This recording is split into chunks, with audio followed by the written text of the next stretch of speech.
We're making for midnight. It's 18 minutes to 12, and we're now going to cross to the Harry Margolis Hall in Salisbury for commentary on the celebrations to mark the 12th anniversary of UDI. Your commentator in the hall, Tony Gaynor.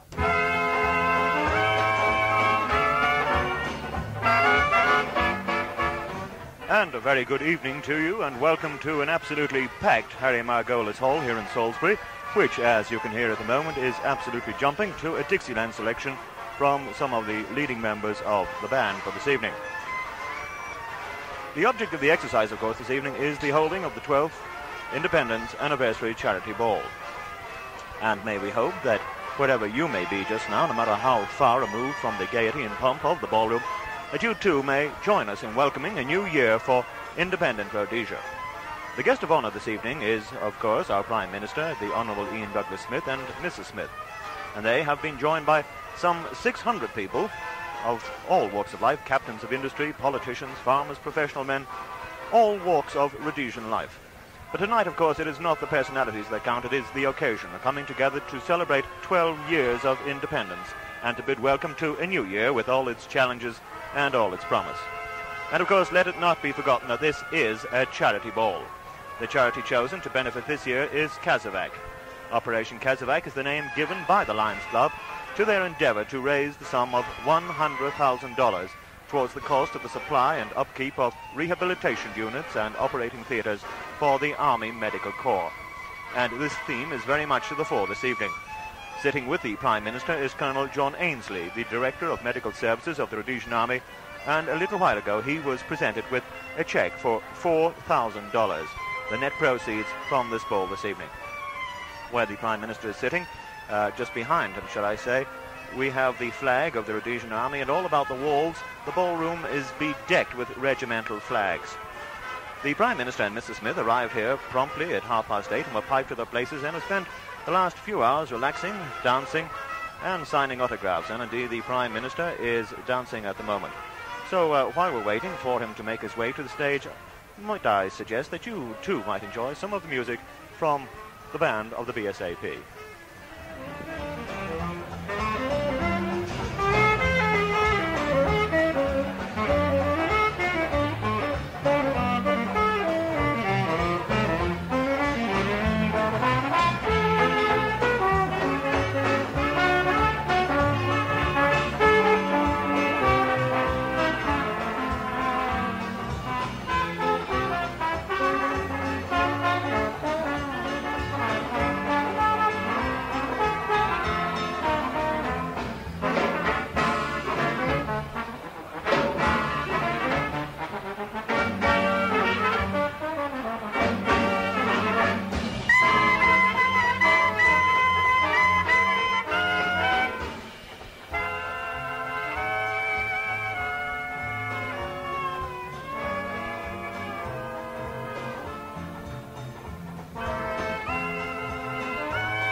The band of the British South Africa Police is led this evening by Superintendent Derek Tusker.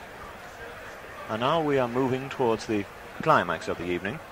The Prime Minister has left his table and, accompanied by the President of the Lions Club of Salisbury East, Mr. Lindsay Golden, he is moving towards the stage from whence he shall speak. And then, his speech done, he will move across to the Independence Bell and toll it 12 times to signify the departure of the old year and the dawning of a new one for Rhodesia.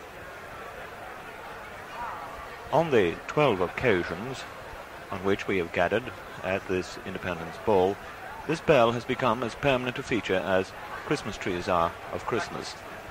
It is a mighty bell styled on the American Liberty Bell, and was given as a gift to Rhodesia by Rhodesian friends on the occasion of the first ball. It hangs supported from a stand of Rhodesian mukwa, and a little plaque, moulded to form part of the casing, reads, "I toll for justice, civilization, and Christianity." And I'm sure we all hope and pray that it shall continue to do so for many years to come. And now I give you the Prime Minister of Rhodesia, the Honourable Ian Douglas Smith.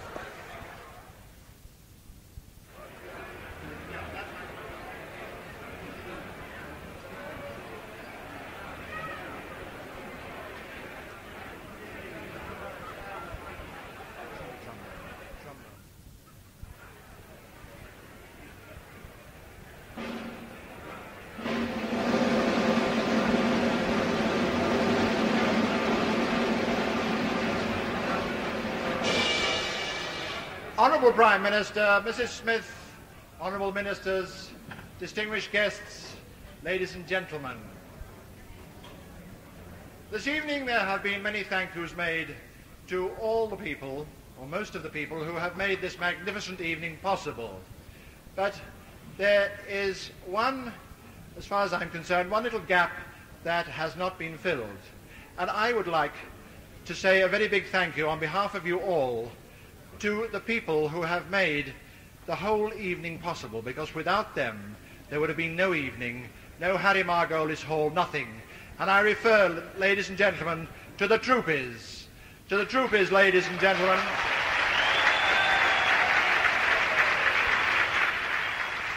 A few introductory words to the Prime Minister being spoken by Mr. Mike Graham, the Master of Ceremonies. The troupies, ladies and gentlemen, without whose efforts we would not be here, defending us on our borders, in our cities, our towns, our villages, throughout Rhodesia. God bless them all, ladies and gentlemen.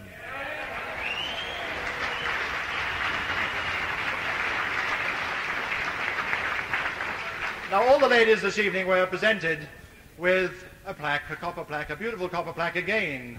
Morris Leapman presents us with a plaque every year. And I don't know whether any of you have taken the opportunity of reading this plaque, but for the benefit of those of you who haven't, I am going to read those words, which I think on an occasion like this are particularly apt. And they go like this.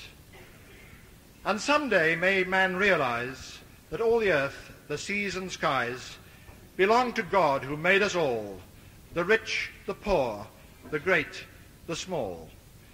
And in the Father's holy sight, no man is yellow, black, or white, and peace on earth cannot be found until we meet on common ground.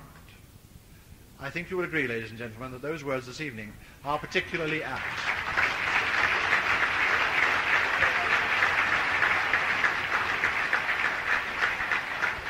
And I would like to thank Morris Leapman for presenting us with these plaques. Ladies and gentlemen, we are approaching the magical hour of midnight. Most of you here know what the custom is. And as you know, men may come and men may go, but I'm going to present you to a man who goes on forever.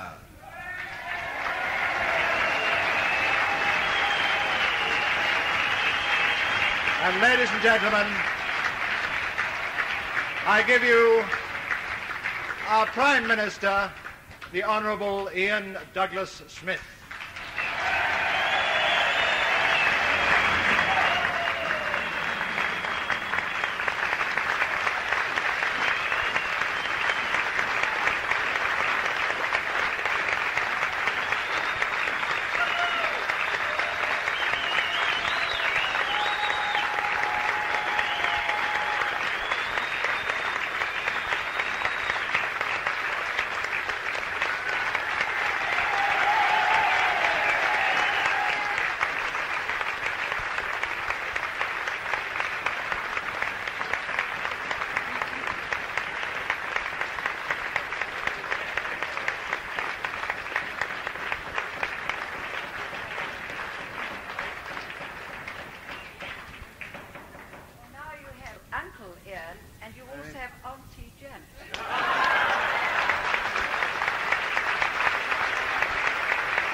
understand the sort of problems I've got to live with, ladies and gentlemen.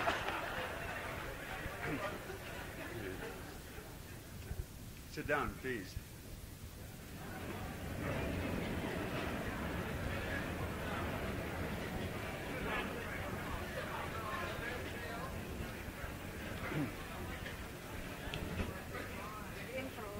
As you all know, we, in a few moments, come to the end of our 12th year of independence. I'm telling you the obvious when I tell you that with the end of the 12th year, it doesn't appear as though there is any diminution in the problems which the people of Rhodesia face. However, in spite of this, we witness this incredible spirit of Rhodesia, such as I see before me here this evening, and quite sure there is the same spirit in many other places throughout Rhodesia, of Rhodesians who are determined, whatever the odds, to continue. It surprises me how they do this, that they aren't punch drunk with the propaganda which is thrown at them almost every day. And I made a few notes this evening before coming here, the sort of thing that I referred to, that in the newspaper of the 8th of November we read, proposals may be changed. And the next day, in the same newspaper, but of the 9th of November, we read, proposals not negotiable. Now, how people retain their sanity under these circumstances, I don't know.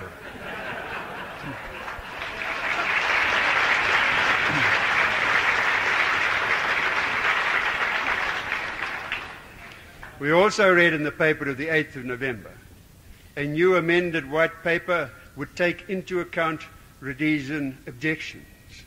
And then the next day, on the 9th of November, we read, there was no intention to produce new proposals. Only in today's paper, you would have noted that Dr. Owen said Britain has no intention of imposing a solution on Rhodesia. And yet when I met him in April this year, and again the beginning of September this year, he assured me that once he had obtained a consensus, he was going to go forward and go to the United Nations, no matter what anybody else thought, that these things were going to be put through. It does seem, though, from recent reports, as though the British are moving more and more towards reason, and incidentally at the same time moving more and more towards our line of thinking. I don't want to be provocative, though.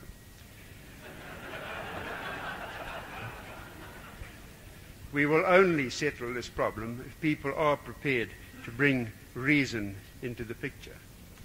No doubt Rhodesians are a little disappointed at the apparent failure of the recent visits that we have had from people from Britain. I would say to them, don't be despondent, because if we had succeeded, knowing what they had in mind, that would have been a sad day for Rhodesia.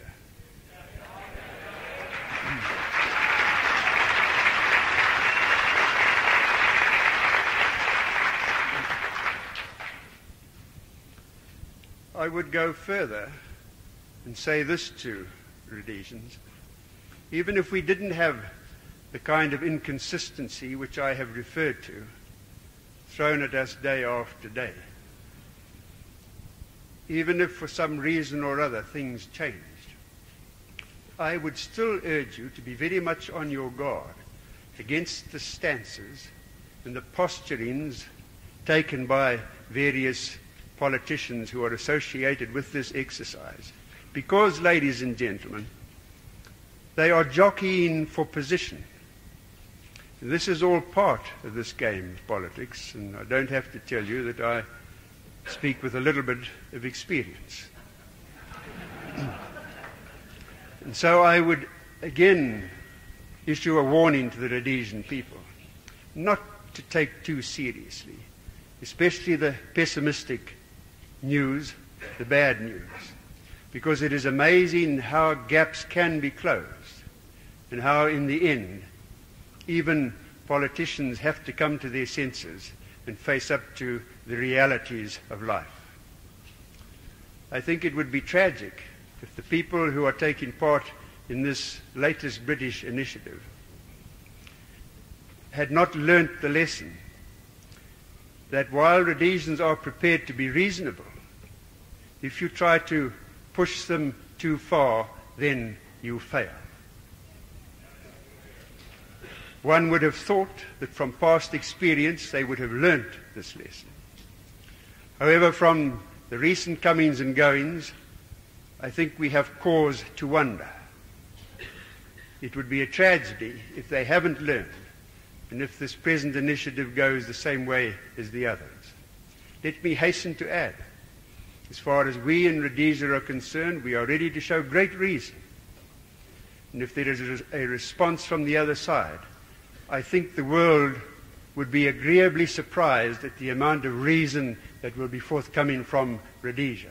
But the fatal mistake will be to misinterpret our reason as weakness, because that will mean failure. I won't go on. The hour is approaching. Other than to say to you all, I wish you well in the year ahead. I hope that as before, Rhodesians will go forward into this 13th year of ours in good spirit and with strong resolution. We have got problems. Let's pretend otherwise. But no doubt you have often in the past heard a well-known saying that no matter how dark the night, there will always be a dawn. And I believe that this is very apt as far as Rhodesia and present circumstances is concerned. And as you all know, the dawn, with its fresh, cool, clear air, is always the best time of the day. And I believe that a dawn is coming to Rhodesia. Now, just to get the record straight, in case you read a letter wondering how many times I was going to ring the bell and associating this with the years of independence, those of you who come to these occasions know that it has nothing to do with the years of independence. On the first such event, the bell was rung 12 times, as it will be tonight, because this is the ringing in of midnight. And I think it is the best plan, because if we were to ring once for every year of independence, you can imagine what the position would be when one of my successors in due time has to ring it 100.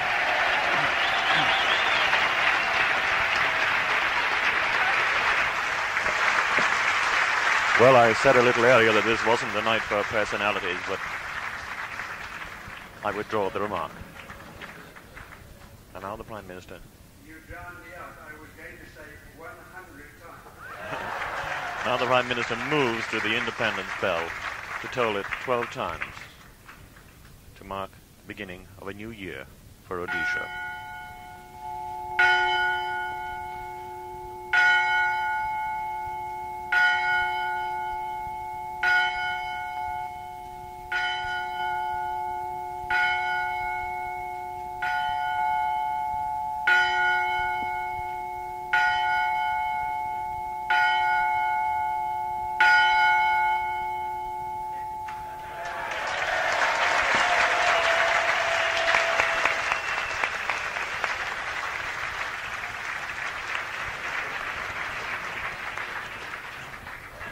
Ladies and gentlemen, Rhodesia.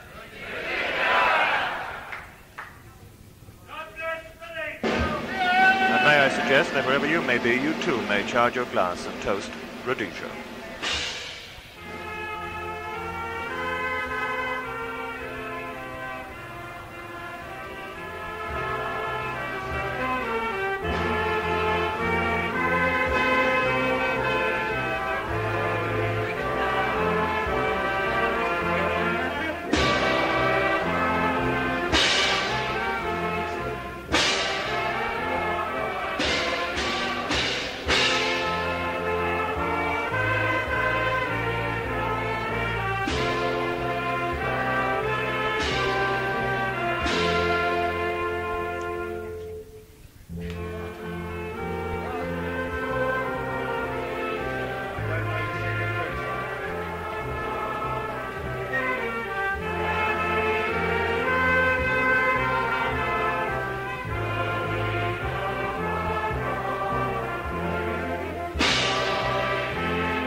think the next step is the playing of Old Lang Syne. For after all, what would any New Year be Ladies and without gentlemen, we're Old Lang now Syne? going to join hands in Old Lang Syne. So would you all get on the floor, please?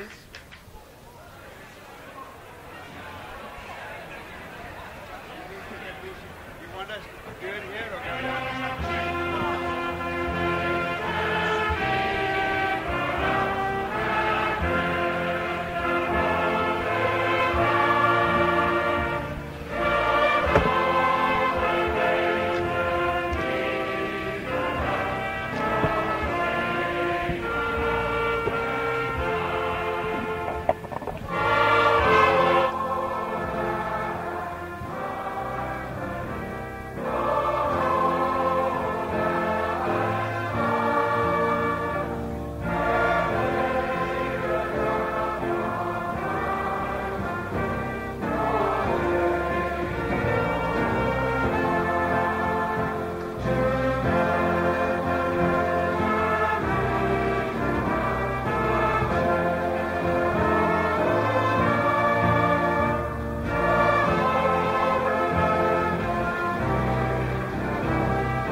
And now Old Lang Syne has been sung, the Prime Minister and an absolutely radiant Mrs. Janet Smith, Auntie Janet, as she preferred to call herself this evening, are making their way back to the table. And it's time to get back to the dancing. And there's a little bit of tradition creeping in here now, and I'm happy to say that the RBC has a hand in it. Apparently, as a happy accident, when the Prime... Well, we must apologise for that breakdown in communications there. I can hear great things going on at the Harry Margolis, so if Tony Gaynor's ready, let's go back to the Harry Margolis Hall. Thank you very much, Peter. I was just going to say, before I was so rudely interrupted by somebody, that we have a little bit of tradition in which the RBC had a hand. Apparently, as a happy accident, when the Prime Minister first announced to the nation on that fateful evening of November 11th, 1965, that Rhodesia had declared itself independent, his speech to the nation was followed by a program of popular music. And the first item played after his speech was "There's a Kind of Hush All Over the World." And it was thought, although fortuitous, that it was so appropriate that ever since the independent ball should be resumed after the Prime Minister's address with that very item. So we've had "There's a Kind of Hush." The Prime Minister is now dancing on the floor. And with that, may we wish you all a super new year of independence, and on that note, return you to the studio. Well, our thanks indeed to Tony Gaynor and all those people down there enjoying themselves at the Harry Margolis, and I'm sure they'll be enjoying themselves for many an hour to come yet. The time is 12:10, and these stations are now closing down until 5 to 6 this morning, when we shall be broadcasting on medium wave, on FM and on shortwave in the 90 and 120 metre bands. And from me to all of you, wherever you are, if you're dancing your feet off or if you're listening at home, have a pleasant and peaceful night. Good night.